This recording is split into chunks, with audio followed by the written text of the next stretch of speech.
Man, Pete, you were not kidding. That chapter really took a left turn, didn't it? Oh, yeah, it did. About, what is it? 400 years worth of a left turn.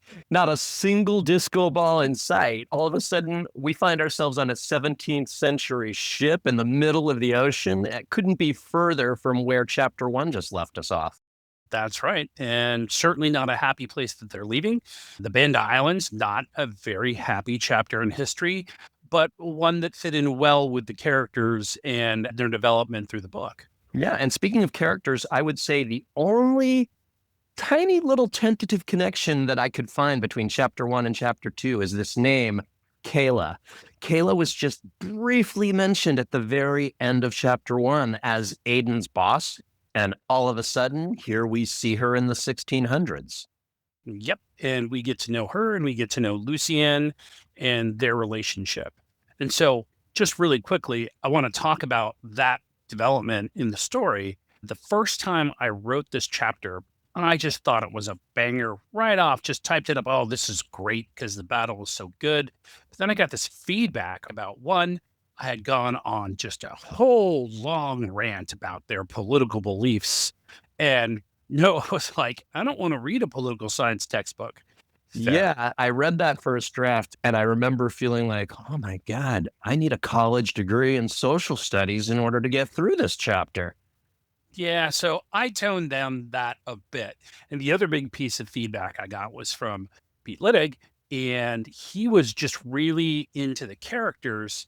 And initially, I had set up this relationship between progeny and sire, as Kayla was just hopelessly in love with Lucian and just impressed with him. And he was like, dude, you need to have her have more agency. There needs to be some tension there because I explained her backstory to him. He was like, you need to tell that backstory and bring that into the chapter. And that was a huge improvement.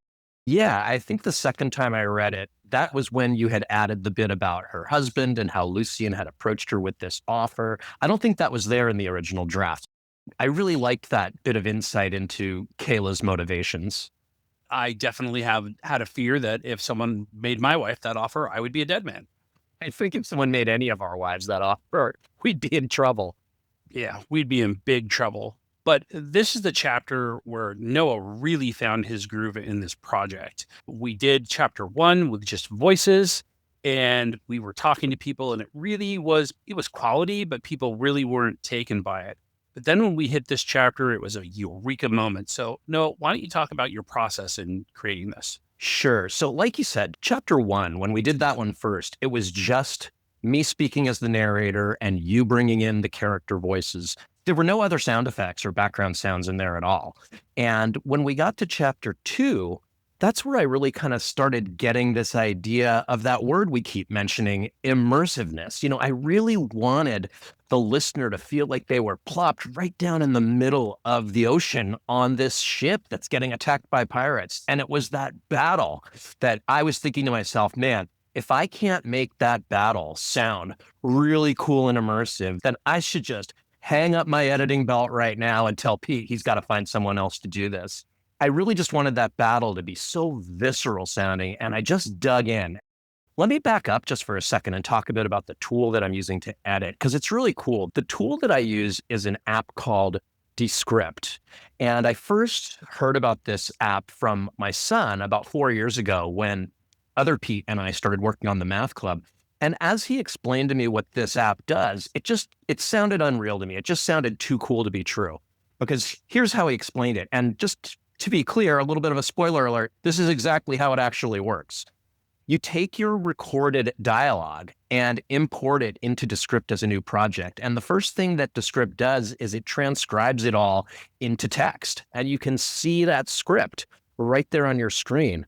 And you can edit that script just like a Word document or a Google Doc. But when you do, it actually is changing the audio file. So if you go into a sentence and highlight a couple words and hit your delete key, those couple of words get pulled right out of the audio. If you go in and highlight a sentence and hit cut and move over to another place and hit paste, same thing. You can move parts of the script around. You can add things, delete things, move things, just like you're editing a Word doc, but you're actually editing the audio. And I don't know how much audio editing you've done, Pete, but that is such a time saver compared to the old way of editing audio. Like in a strict timeline based audio editor, this would take so much longer. And the other thing that Descript allows you to do is to overlay sound files on top of your script track. So that's when I had the idea, let's bring in some music. Let's bring in some ambient noise of the ship sailing through the water. When we get to the battle, there were so many opportunities to add battle sounds of the different weapons and the people. I love that one part where you hear someone just get smacked in the gut with something and you hear them scream and fall overboard, and then there's a splash. The first pirate over the edge took iron through the chest and vanished backward into the men below. You know, all those little pieces work together to paint such a great audio picture of this scene that you wrote. I'm so happy with how it eventually came out. Yeah, I'm pretty happy too. And I just want to say that, you make it sound very easy when you talk about moving the text around. But then as soon as you start adding those sound effects, you're now dealing with a multi-track experience where you're moving up the sound and you're dealing with all the tracks and you're fading things in and fading things out and adjusting levels. At that point in time, you're dealing with some advanced skill sets. Yeah, it's true that there are a lot of tracks layered in there. And actually, that gave me the idea that I think our listeners might get a kick out of hearing how something like this gets layered together. So take that guy getting stabbed and falling overboard, for example. First of all, the whole chapter has this looping track of the ship kind of creaking as it moves through the water. On top of that, the whole battle sequence has this sound of the fighting going on in the background. Then we have the sword that lashes out and stabs him, his scream, and the splash as he falls back into the water. And over all of that, we have this great pirate battle music.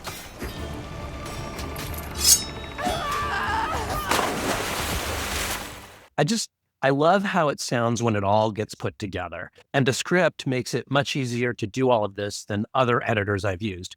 Now, that's not to say that anyone could just install it and make this chapter on their first time using it. But to be fair, I didn't even make this chapter the way you hear it now on my first whack at it.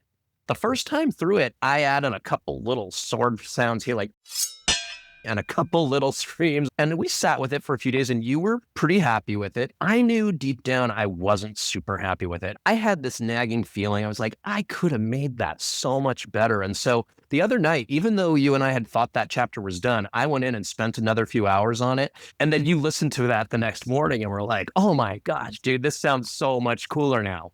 Yeah, truly.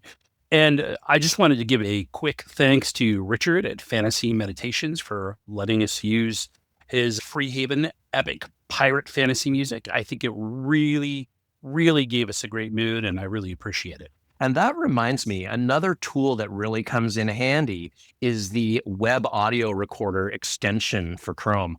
With that extension, you can basically record the sound that's coming into your computer and save it to your desktop as an MP3 file. And so, for example, when we got Richard's permission to use that music from his YouTube video, I just had to basically start playing the video, start recording with this little extension, recorded as much of it as we needed, and then hit stop, saved it to my desktop, and then pulled that file right into Descript, and we were off to the races.